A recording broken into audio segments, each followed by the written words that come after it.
अब अगर मेरा पार्टनर होते हुए एक और ऐसा इंसान है जिसके साथ मैं सब कुछ करती थी, वो मेरे से कॉन्टिन्यूस लेवल पे कनेक्टेड रहेगा या रहेगी, तो भाई आज नहीं तो कल अगर मैं इससे जूत बजाई करके आई हूँ तो उसके साथ तो मैं लीन होंगी। अगर तुम रिलेशनशिप में हो ना, just be with that person. Best friend, boyfriend, ex कुछ नहीं होता। Don't talk to your ex. जब आप अपने एक्स के साथ कनेक्टेड हो ना, ये कहीं ना कहीं आपके करंट पार्टनर के लिए बहुत डिसरिस्पेक्टफुल है। 100 बड़े हैं इस दुनिया में, मेरे पति को तो पसंद नहीं है, मुझे बात नहीं करनी, खत्म कहानी। Why would I? He is my number one. वो मेरे बिल पे कर रहा है भाई। या पॉडकास्ट पे जाके डैडी इश्यूज दिख रहे हैं जिनके कि my father never loved me, my father, और तुम उसको रिलेटेबल कर रहे हो और तुम उनको आइडलाइज कर रहे हो क्योंकि उसके बाद वो क्लब में जाके दारू दारू दारू पैरी पैरी पैरी पैरी। कोई भी ऐसे इन्फ्लुएंसर चाहे इंडिया के हो या बाहर के हो, जिसको तुम मम्मी बोल रहे हो ना, पहले तो तुम माँ का दर्जा किसी को दो मत। कोई तुम्हारी मम्मी है नहीं, कोई तुम्हें ऐसा भयंकर ज्ञान दे नहीं रही है। और जिसको तुम आइडलाइज कर रहे हो ना, उस आइडलाइज इन्फ्लुएंसर का खुद का कोई ढंग का रिलेशनशिप लाइफ में एक चला नहीं है और चलना भी असंभव है। मेरा पार्टनर क्या है? मैं उससे इमोशनली कनेक्टेड हूँ, उससे प्यार करती हूँ, बूम बूम करते हैं, सब कुछ करते हैं। He is every package to me. अब अगर मेरा पार्टनर होते हुए एक और ऐसा इंसान है जिसके साथ मैं सब कुछ करती थी, वो मेरे से कॉन्टिन्यूस लेवल पे कनेक्टेड रहेगा या रहेगी, तो भाई आज नहीं तो कल अगर मैं इससे जूत बजाई करके आई हूँ तो उसके साथ तो मैं लीन होंगी। आई विल फील कि यार मुझसे गलती तो नहीं हो गई। आई विल फील कि वो मोमेंट ऑफ द उसमें हीट ऑफ द मोमेंट में हो गया उसके साथ, मेरा तो इंटेंशन नहीं था। या अगर तुम दोस्त भी हो तो मत रहो ना यार। अगर तुम रिलेशनशिप में हो ना, just be with that person. Best friend, boyfriend, ex कुछ नहीं होता। पर यार मेरा जो एक्स है ना, ये मैं क्वेश्चंस ला रहा हूँ जो आते हैं। मेरा जो एक्स है यार, वो बहुत अच्छा इंसान है और अब हमारे बीच में कुछ नहीं है। कोई बात नहीं, जो तुम्हारा पति है या तुम्हारा बॉयफ्रेंड है वो उससे भी अच्छा इंसान है, तभी वो करंट तुम्हारा है, एक्स नहीं बना है। और तुम्हारी ये हरकतें उसे भी एक्स बनवाएंगी और उसके बाद वाले को भी एक्स बनवाएंगी। Just leave that person, just leave your ex. या तो अगर उसमें दम होता, वो अच्छा होता, वो बहुत जेन्युइन होता, वो तुम्हारा एक्स होता ही नहीं, वो तुम्हारा करंट पार्टनर होता। और अगर तुम्हारा करंट पार्टनर अब है तो for the sake of the respect, for the respect भैया जो भी बोलते हैं, just for the respect, don't talk to your ex. जब आप अपने एक्स के साथ कनेक्टेड हो ना, ये कहीं ना कहीं आपके करंट पार्टनर के लिए बहुत डिसरिस्पेक्टफुल है, बहुत और बहुत दिल दुखने वाली चीज है यार। चाहे वो हंस के बोल रहा हो, कोई फर्क नहीं पड़ रहा, और चाहे वो लड़का हो या लड़की हो। एक मतलब यार, जिसके साथ आपकी एक इंटीमेसी थी, आप उससे बात कर रहे हो। फ्रीडम कहाँ से कब से हो गया यार? ये तो चीटिंग को फ्रीडम बता रहे हैं, ये कपड़े उतारने को फ्रीडम बता रहे हैं, एक्स से बात, ये सारी चीजें फ्रीडम हो गई अगर, तो फिर ह्यूमैनिटी, अपनापन, सच्चाई, मॉरल्स, वैल्यूज, ये क्या है? ये तो धनिया पुदीना कर दिया तुम लोगों ने। ये तो गलत है ना। एग्जैक्टली। इमोशनल लेवल पे तुम अगर तुम बात भी कर रहे हो अपने एक्स से, बात भी करना गलत है। बिल्कुल। It is. और एक्स क्या, अगर कोई भी ऐसा पुरुष या महिला एक रिलेशनशिप में होने के बावजूद कि मुझे पता है कि ये आदमी मेरे को थोड़ा उस नजर से देखता है या ये मेरे लिए कुछ फैंटेसी है इसके माइंड में, या लड़का है लड़की, तो मुझे ऐसे इंसान से बात ही नहीं करनी यार। सही बात तो मुझे इस नजर से देख रहा है, मुझे बात ही नहीं करनी अपने ऑफिस में ऐसे आदमी से जो मुझे पता है मुझे लाइन देता है, क्योंकि मैं शादीशुदा हूँ। I don't want to fuck my relationship। अब इसमें पता क्या जवाब आता है आपको, मैं बताता हूँ। जैसे ही एक पार्टनर इस चीज को बोलते हैं ना कि यार वो अप्रोच कर रहा है तुम्हें, तो he or she seems to be interested in you, तुम क्यों बात कर रहे हो? यार I don't want to be rude यार। Don't want to be rude?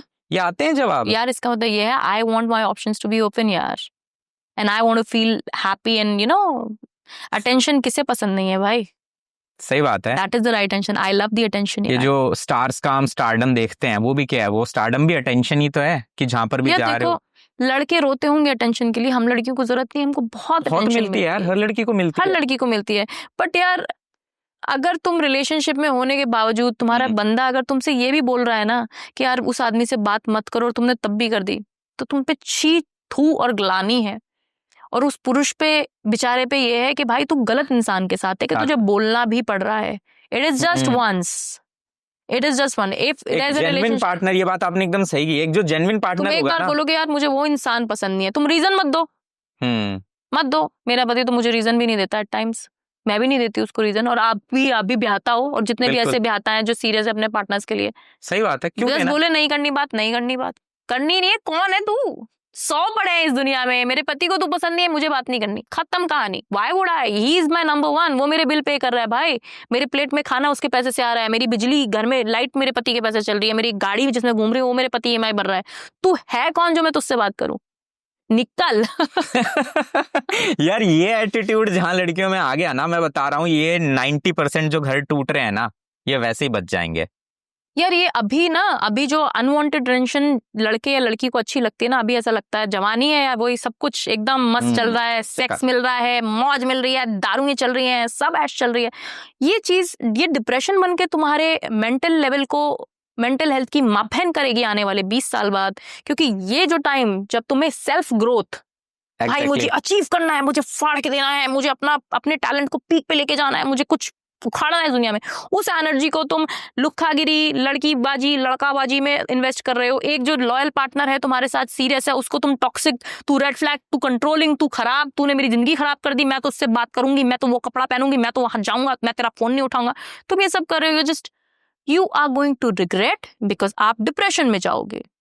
एक पॉइंट आएगा आपने अपनी मेंटल हेल्थ फक कर ली होगी, आप बिल्ड कुछ नहीं करोगे, क्योंकि आप ये छिछोरपंती में ही आपने अपने पूरा जीवन गवा दिया। सही बात है। So you are gonna cry and I am telling you, मैं तो अभी देखती रहती हूँ, ये जो भी आप भी देखते रहते हो कि हाँ इतने प्रतिशत क्या एक्स्ट्रा मेरल, इतना प्रतिशत बॉडी काउंट, और ये जो भी अभी कुछ सब भी मजा है, चलने दो। ये सब चीजें आज से 20 साल बाद आप और हम देख रहे होंगे कि इतने प्रतिशत लोगों को एंटी डिप्रेसेंट खानी पड़ रही है वरना नींदें नहीं आ रही हैं, इतने प्रतिशत के डिवोर्स इतने हो गए, इतने प्रतिशत के बच्चों ने उनके माँ बाप को लात मार के ओल्ड एज होम भेज दिया क्योंकि माँ बाप शुरू से ही इधर उधर लगे हुए थे, या बच्चे छोड़ के भग गए, बच्चों को मतलब नहीं है, माँ बाप की लाशें पड़ी हैं घरों में। जैसे वेस्ट में क्या है, मैं यही बोलने वाला था कि 20 साल आगे जाने की जरूरत नहीं है, आप इंटरनेट सबके पास है, एक बार यूएस का आप स्टेट्स पढ़ के देख लो, आपने एक एक बात जो बोली ना वो सारी दिख जाएगी, हर 10 में से 4 लोग एंटी डिप्रेसेंट पे हैं। ये यहाँ पे भी ये होगा क्योंकि वहाँ पे यही है, बूम बूम है, ड्रग्स है, दारू, मजा मस्ती है, तो तुम यहाँ पे भी करो। बॉडी काउंट तो मैटर ही नहीं करता, अभी नहीं करता बेटा, क्योंकि तू जवान है, तू अभी 18 की है, मैटर करेगा जब तुम 50 के हो गए। देखो मुझे बोलो, अभी मेरा पॉडकास्ट देख के आंटी बोली, बेटा तू भी अमन नहीं है, रुक जा 20 साल, जा 40 साल, आंटी तो तेरे को भी बनना है।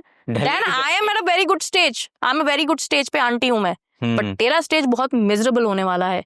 हमने लास्ट पॉडकास्ट पे लिव इन की बात की थी ना, कि वहां पे यार लड़कियां रो रही हैं कि भाई हमसे शादी क्यों नहीं कर रहा लड़का। एग्जैक्टली। और यहाँ पे तो उल्टी गंगा बह रही है। यहाँ पर लड़कियां ही ज्यादा वोकल हैं इस चीज को लेके कि लिव इन में क्या प्रॉब्लम है, अरे इंटेंट सबसे बड़ा रोल प्ले करता है, लाइक यू सेड कि आपका इंटेंट क्या है। मैक्सिमम लोगों को लिव इन में जाना है मस्ती मजाक के लिए, वही चीज, सेम सिटी में रह रहे हो, 4 दिन हो गए, देखते हो रेंट भी शेयर हो जाएगा, और चलो यार साल भर साथ रहेंगे तो साल भर ये है कि अपना जुगाड़ पूरा रहेगा।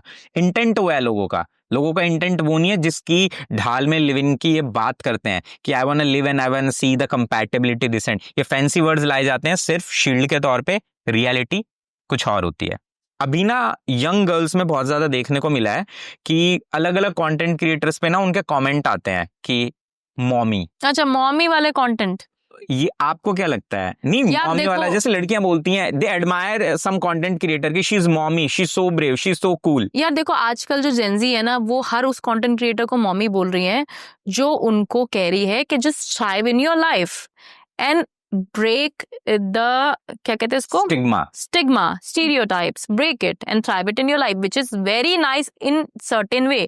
क्योंकि अभी तक तुम एक्सपेक्ट कर रहे थे कि मैं घर में ही रहूंगी, मैं जॉब नहीं करूंगी, मैं करूंगी तो मैं घर में भी बना के जाऊंगी, आके बनाऊंगी, या सारी जो जिम्मेदारियों का भार मेरे सर पे डाल दिया तुमने, ठीक है। अब कुछ इन्फ्लुएंसर्स कह रही है ना, it is not our responsibility, आदमी की भी रिस्पॉन्सिबिलिटी बनती है, आदमी को भी करना चाहिए, वो सही है बिल्कुल। बट तुम किसी भी ऐसी क्रिएटर को मॉमी बोलती हो जिसका खुद का कभी कोई एक रिलेशनशिप चला नहीं है लाइफ में, चला है तो धोखा देके चला गया, या उसने उसको धोखा दे दिया, या तुम्हें पता है कि नहीं चला, हाई वाई रीजंस, तुमने एक ऐसी इन्फ्लुएंसर को आइडलाइज कर लिया है, मॉमी बोल लिया है, जो रिलेशनशिप वाइज ठीक नहीं है, जो पॉडकास्ट पे जाके, मैं तो उन्हीं की बात कर रही हूँ, पॉडकास्ट बोल दिया कि भाई I will never have kids, क्योंकि मुझे नहीं लगता मैं जिम्मेदार नहीं हूँ, या पॉडकास्ट पे जाके डैडी इश्यूज दिख रहे हैं जिनके कि my father never loved me, my father, और तुम उसको रिलेटेबल कर रहे हो और तुम उनको आइडलाइज कर रहे हो, क्योंकि उसके बाद वो क्लब में जाके दारू दारू दारू पैरी पैरी पैरी पैरी,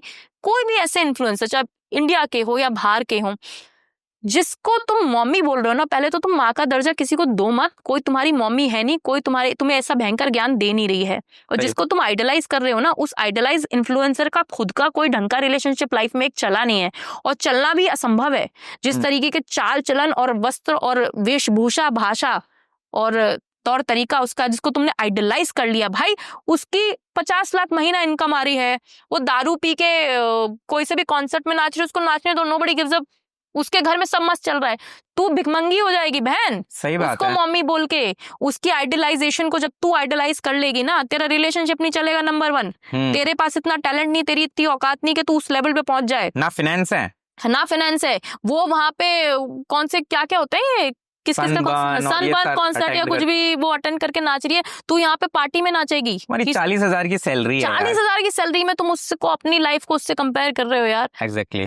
आइडियलाइज करना है तो यार उनको करो यार, जो हमारे धर्म गुरु अभी हैं यार। मैं नहीं कहती कि कुछ ऐसे बाबा हैं जिन्होंने पहले गलत काम किए हैं, बिल्कुल किए हैं, तो उनके ऊपर अपने आंखें खोल के ऐसे लोगों की संगति अपने पास रखो जिनकी बातें तुम्हें कानों में